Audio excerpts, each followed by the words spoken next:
Hola gente, ¿qué tal? ¿Cómo están? Continuando con los videos acerca de sistemas digitales, en esta ocasión voy a explicar lo que son los maxitérminos, pero para ejemplificar este tema voy a trabajar con una función de 3 variables, al igual que lo hice en el caso de los minitérminos. ¿Bien? Es decir, que vamos a trabajar con funciones que van a depender de, por ejemplo, las variables a, b y c respectivamente. Ahora, hecho esto, definamos ¿qué son maxitérminos? Los podemos definir como la suma de todas las variables puestas en juego o sus negaciones. También se los conoce como sumas canónicas o sumas de orden cero. Es decir, que hablar de maxitérminos, sumas canónicas o sumas de orden cero es lo mismo, son sinónimos. Hecho esto, para una función de 3 variables, para una función genérica como esta, de 3 variables, ¿qué serían maxitérminos para esas funciones? Por ejemplo, acá tenemos en esta plantilla ubicados todos esos maxitérminos. Por ejemplo, el c más b más a es un maxitérmino para una función de 3 variables. C más b negado más a, también. C negado más b más a, también. Por ejemplo, c negado más b más a negado, también. Bien, estos son maxitérminos o sumas canónicas o sumas de orden cero para funciones de 3 variables. Es decir, hay que escribir que estos son sumas de orden 0. Bien, ¿por qué son sumas de orden 0? Porque faltan 0 variables, no falta ninguna. Fíjense, la función es de 3 variables y están la suma de las 3 variables o sus negaciones. Bien, perfecto. Ahora, ¿qué no sería una suma de orden 0? Por ejemplo, una suma de orden 1. ¿Qué sería una suma de orden 1? Veamos. Para que sea suma de orden 1, tiene que faltar una variable. Por ejemplo, acá podemos hacer que falte la variable a. Acá podremos hacer que falte la variable c, por ejemplo. Bien. Acá que falte la variable a de nuevo. Y acá que falte la variable, por ejemplo, la b. Bien. Perfecto. Como acá falta una variable, acá también y acá también. A esto se lo conoce como suma de orden 1. Y ahora, ¿qué sería una suma de orden 2 o suma degenerada? En el buen sentido de la palabra. Venimos acá, copiamos esto, pegamos y, por ejemplo, eliminemos acá la variable b, eliminemos acá la variable a, eliminemos acá la variable la c negada, eliminemos acá, por ejemplo, la variable c negada también, y tenemos c, a, b, a negado. En cada uno de estos faltan 2 variables o sus negaciones. Bien, entonces, como faltan 2 variables, se las conoce como suma de orden 2. O también suma degenerada, en el buen sentido de la palabra. Bien, entonces, hasta el momento ya tenemos definido qué son los maxitérminos, qué es y qué no es un maxitérmino. Por ejemplo, estos son maxitérminos y estos no. Ahora lo que quedaría sería ubicar en una tabla para una función de 3 variables, una función genérica, todas esas sumas canónicas o maxitérminos. Bien, para ello yo me voy a ayudar de esta plantilla, para no escribir tanto, por supuesto, donde acá tenemos las 3 variables c, b y a y sus respectivas combinaciones de ceros y unos.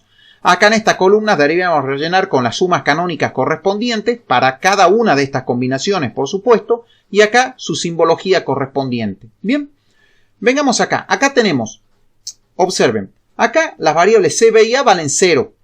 C vale 0, b vale 0 y a vale 0. A ver, ¿cómo tendría que sumar yo a las variables c, b y a o sus negaciones de tal forma que cuando las 3 variables valen 0, esa suma canónica me dé 0? Bueno, tendría que sumar directamente las 3 variables. Porque si yo hago, miren, si yo hago c más b más a, como las 3 variables valen 0, acá tengo 0, acá tengo 0, acá tengo 0, si yo sumo 0 más 0 más 0 me da 0. Entonces, este es el maxitérmino o suma canónica o suma de orden 0 correspondiente ¿para qué? Para las combinaciones 0, 0, 0 en las variables c, b y a. Bien, perfecto. Si seguimos la misma línea de razonamiento para la combinación 0, 0, 1, deberíamos tener c más b más a negado. Es decir, esta de acá. Bien, porque fíjense, si c vale 0, b vale 0, la suma vale 0. Pero al valer a 1, 1 negado es 0, entonces acá me queda todo esto es 0. Entonces 0 más 0 más 0, de nuevo 0. Para esta combinación 0, 1, 0, deberíamos tener c más b negado más a. Esta de acá. Bien. Para esta combinación 0, 1, 1, deberíamos tener c más b negado más a negado. Esta de acá. Para esta combinación 1, 0, 0 debería ser C negado más B más A. Para la combinación 1, 0, 1 debería ser C negado más B más A negado. Para la combinación 1, 1, 0 debería ser C negado más B negado más A. Y finalmente, cuando todas las variables valen 1, es decir, para la combinación 1, 1, 1, deberíamos tener C negado más B negado más A negado. ¿Bien? Perfecto. Observen ustedes que cuando la variable vale 0, aparece sin negar, y cuando vale 1, aparece negada. Fíjense, este es el mejor ejemplo. Miren, como C y B valen 0, acá aparecen C y B tal cual como están, pero como A vale 1, acá aparece A negado. Fíjense acá, como las tres variables valen 1, me queda C negado más B negado más A negado. Y acá tenemos definidos o ubicados los 8 maxitérminos o sumas canónicas para una función de tres variables. Ahora lo que quedaría ver es la simbología correspondiente para cada uno de ellos. Fíjense que como se llaman sumas canónicas, suma comienza con S, esta va a ser la suma 0 y esta va a ser la suma 7. Entonces, acá tenemos S0, S1, S2, S3, S4, S5, S6 y S7. ¿Bien? Ya tenemos ubicadas las 8 sumas canónicas. Bien, perfecto. Ahora, de todo esto surge la interrogante de por qué se llaman maxitérminos. Si es una cuestión al azar o tiene un significado. Y obvio que tiene un significado. Para ello nos tenemos que retomar a una pequeña tabla de verdad que está por supuesto incompleta, donde yo acá en esta posición puedo ubicar cualquiera de estos 8 maxitérminos. Por ejemplo, yo voy a ubicar este de acá, el S3, copio y pego acá. ¿Y qué es lo que vamos a hacer? Fíjense, vamos a ubicar acá, vamos a poner cuánto vale esta suma canónica, la S3, es decir, la C más B negado más A negado, para cada una de estas combinaciones de las variables C, B y A. No hace falta pensar mucho, porque fíjense que S3 está acá, y para la combinación 0, 1, 1, esa suma canónica vale 0. Entonces, para la combinación 0, 1, 1, sabemos que vale 0 esa suma canónica. Y obviamente, C vale 0, pero B y A valen 1. Entonces, B negado me va a dar 0, A negado me va a dar 0, entonces 0 más 0 más 0 es 0. Para cualquiera de las otras combinaciones de las variables C, B y A, esa suma canónica va a dar 1. Es decir, 1 acá, acá, acá también. Bien, entonces, ¿qué observamos acá? Que debido a la máxima presencia del 1, a la máxima presencia de aparición del 1, es que a esto se lo conoce como maxitérmino. Bien, es decir, que no es algo hecho al azar el nombre de maxitérmino, tiene su significado. Perfecto. Y de todo esto, ¿qué es lo que surge? Surge algo que se conoce como teorema general de los maxitérminos, que dice que a toda función lógica se la puede representar como el producto de los maxitérminos que en la tabla de verdad de dicha función lógica hacen que esa función valga 0. ¿Qué significa eso? Traduzcamos eso. Vamos a recurrir a una tabla de verdad, que obviamente está incompleta. Vamos acá a generar nuestra propia función z, que va a depender de las variables c, b y a.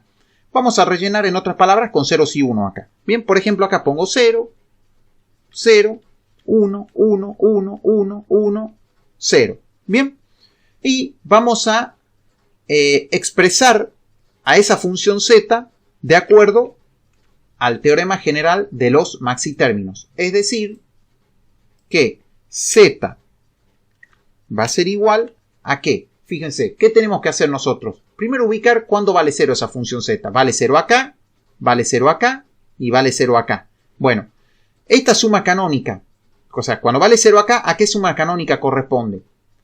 En este caso, a la c más b más a, porque fíjense que cuando las tres variables valían 0, teníamos el maxitérmino o suma canónica c más b más a. Entonces, tenemos que escribir acá c más b más a. Bien, todo eso por...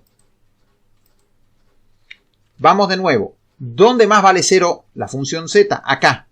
¿Y qué suma canónica es? La c más b más a negado, porque era 0, 0, 1. Fíjense, para 0, 0, 1 teníamos c más b más a negado. Entonces, eso es lo que tenemos que escribir acá. Bien, yo eso ya lo tengo. Entonces, c más b más a negado. Perfecto. Y finalmente, ¿qué nos queda? Que la función z vale 0 acá al último. Entonces, ¿qué suma canónica o maxi término sería esa? Cuando todas las variables valen 1. C negado más B negado más A negado. Bien, entonces tenemos que ubicar eso acá. Bien, C negado más B negado más A negado. Bien, entonces, de acuerdo al teorema general de los maxi términos, a la función z se la representó como el producto, fíjense, el producto de los maxi términos en los cuales dicha función vale 0. Fíjense que para este maxi término, que es este de acá, la función vale 0. Para este maxi término, que es este de acá, la función vale 0. Y para este maxi término, que es este de acá, la función vale 0. Bien, perfecto. Y como corolario del teorema general de los maxi términos, se podría decir que para cualquier función lógica se puede representar o se puede decir que el producto de todos sus maxi términos es igual a 0. Es decir, que para cualquier función lógica, el producto de todos sus maxi términos da como resultado 0. Entonces, nosotros a los maxi términos los habíamos simbolizado desde el S0 al S7 para funciones de 3 variables, por supuesto. Entonces, nosotros podemos escribir esto así, que S0 por S1 por S2 por S3 por S4 por S5 por S6 por S7 me va a dar como resultado 0. Bien, entonces, de esta forma queda explicado todo lo referente a lo que son maxi términos, es decir, su definición, qué es y qué no es maxi término, por qué se llama maxi términos, explicamos el teorema general de los maxi términos y su corolario. Bien, bueno gente, espero que les haya gustado este pequeño video que hice, que por supuesto lo hayan comprendido y que les sirva de algo. Más adelante volveré a subir videos acerca de este tema y hasta luego.